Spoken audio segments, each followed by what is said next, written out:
Think you're ready to play poker in a casino? Well, first you'll need to decide if you want to play a cash game or a tournament. Most casinos have cash games available 24 hours a day, and you can take a seat whenever they have one available and leave whenever you want. Tournaments, on the other hand, are at scheduled times, and you leave when it's done.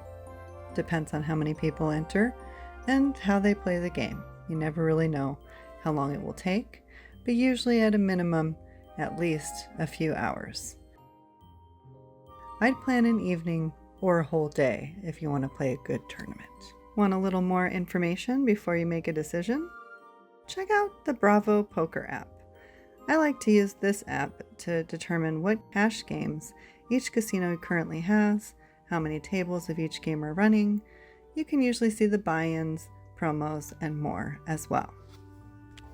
Keep in mind, just because it says there is no one waiting right now, doesn't mean there won't be someone waiting in front of you by the time you get there. It never hurts to call ahead. Most casinos will let you call 1 hour in advance to put your name on the list and get it moving up to the top so that hopefully you'll get the next seat available when you arrive. To find a good poker tournament on any given day, I prefer Poker Atlas. Neither app has every casino in it, but both Bravo and Poker Atlas have information on cash games and tournaments. Next, there's a few basic rules that every player needs to know. When you first sit down to a cash game, the dealer will ask if you want to post. That means, would you like to pay the blinds to get dealt a hand right away? Or would you like to wait and come in behind the button for free? Whether you are playing in a cash game or a tournament, it's important to pay attention to the action. You are responsible for knowing when it's your turn to act and what bets have been made. Verbal is binding, so make sure you know the action before you state your bet. If someone has pushed all their chips in and you say call, you can be forced to make that call. You will also need to be decisive with your actions when you move your chips. Motions imply intention in poker. For clarity, you can verbally announce your intention before moving any chips to make sure everyone knows how many chips you plan to move. In this case, the fact that verbal is binding would work in your favor. And speaking of motions, a tapping motion means check, so don't tap your finger unless you mean to check.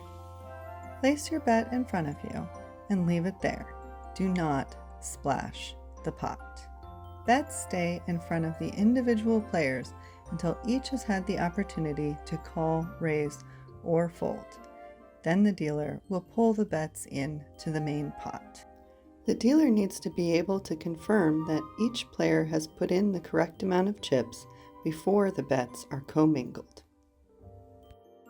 Along those lines, keep your chips stacked up. Make it easy for the dealer to count the chips. Whether or not you are in the hand, you should always have your chips stacked neatly in front of you. Don't spread your chips out on all sides. Put your big chips on top to ensure they are visible by all players. Even if you know you won the hand, wait for the dealer to push you the pot. Don't reach out for any of the chips in the middle of the table. Wait for the dealer to push them to you. Oh, and one more thing. Don't forget to protect your hand. It's a need, not a want. That's why I make card protectors. Keep a hand or a chip or something on your cards as long as they're in play. Don't let your cards get swept into the muck by accident. Dealers do make mistakes. If you don't protect your hand, you might lose your chance to play it.